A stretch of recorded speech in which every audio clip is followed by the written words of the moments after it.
Sementara 11% lainnya menghadiri misa sekali atau ya sesekali lah, gitu ya.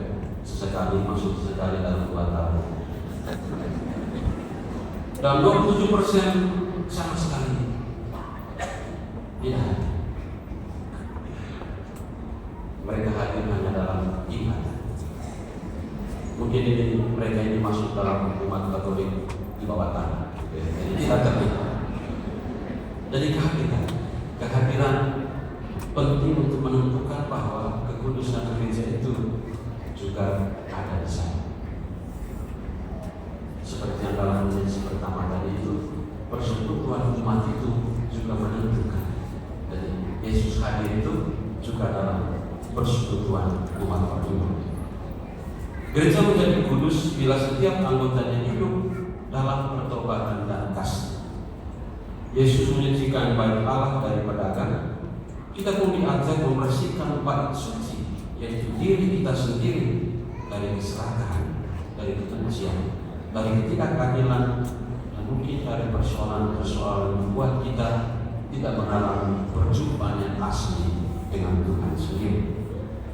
Santo Yohanes Chrysostomus menyampaikan yang indah kepada kita, jangan banggakan tembok yang indah bila dalam dirimu sendiri engkau membiarkan kebobrokan moral. Paus Fransiskus juga mengingatkan kita, gereja yang sejati adalah rumah yang selalu terbuka, bukan istana yang tertutup, rumah penyembuhan, bukan tempat pengadilan atau penghukuman. Kekudusan sejati selalu terbuka dan menyembuhkan, yang menjelma dalam kelembutan, solidaritas, dan belas kasih kepada yang lemah. Inilah 3 dimensi penting yang perlu kita renungkan makna gereja sesungguhnya, di mana Tuhan hadir dan Dia berada atas dasar kasih, dan kita pun dipanggil untuk merawat kekudusan hidup kita, tiap-tiap pribadi, juga terutama kekudusan tiap-tiap keluarga, kekudusan komunitas, kekudusan gereja kita. Karena hari ini juga adalah Misa Gotaus, sebuah gerakan untuk menolong membantu para seminaris. Tadi Romo Sekretaris Eksekutif Komisionari menyampaikan kepada saya bahwa 10 ini adalah perayaan Ekaristi untuk menggali dana untuk mendukung terutama isi para seminari yang mungkin terdiri dari makan berisi gratis. Jadi ini adalah Misa Gotaus. Saya kira maknanya penting karena kita bicara tentang gereja dan calon imam itu juga adalah sebuah jaminan bagaimana keberlanjutan karya gereja kita. Dan kalau kita baca berita, Gereja Katolik menghadapi situasi yang sepertinya tidak berjalan, tidak sekarang gitu ya. Dalam catatan umat Katolik tahun lalu, kalau saya baca berita, mengalami penambahan sekitar 60 juta seluruh dunia. Tetapi dia mengalami penurunan jumlah imam. Jadi perbandingan antara imam dan umat itu makin tinggi. Kalau 10-20 tahun lalu perbandingan itu hampir 1 imam 2.000 umat.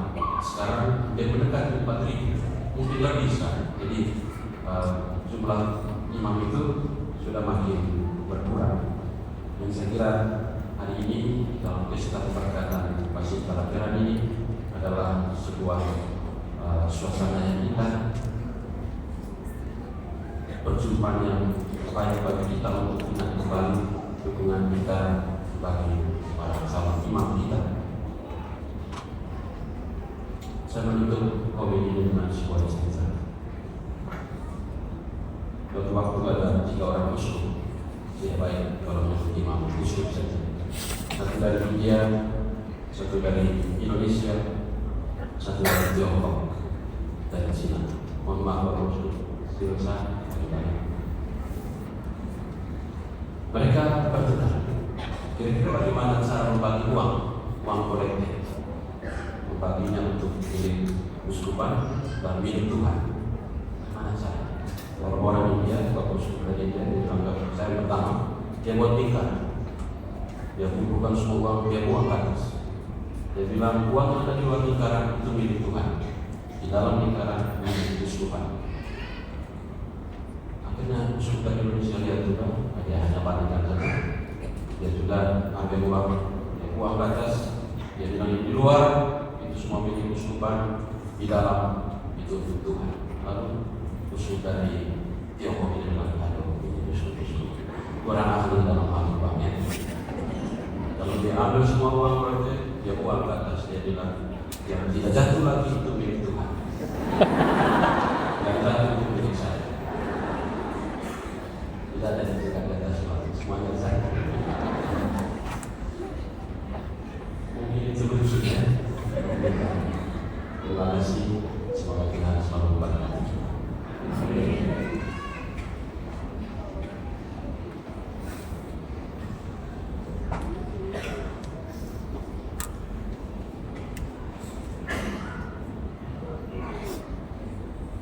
Saudara-saudariku yang terkasih, setelah kita mendengarkan sabda Tuhan dan renungannya, mari kita tanggapi dengan memahami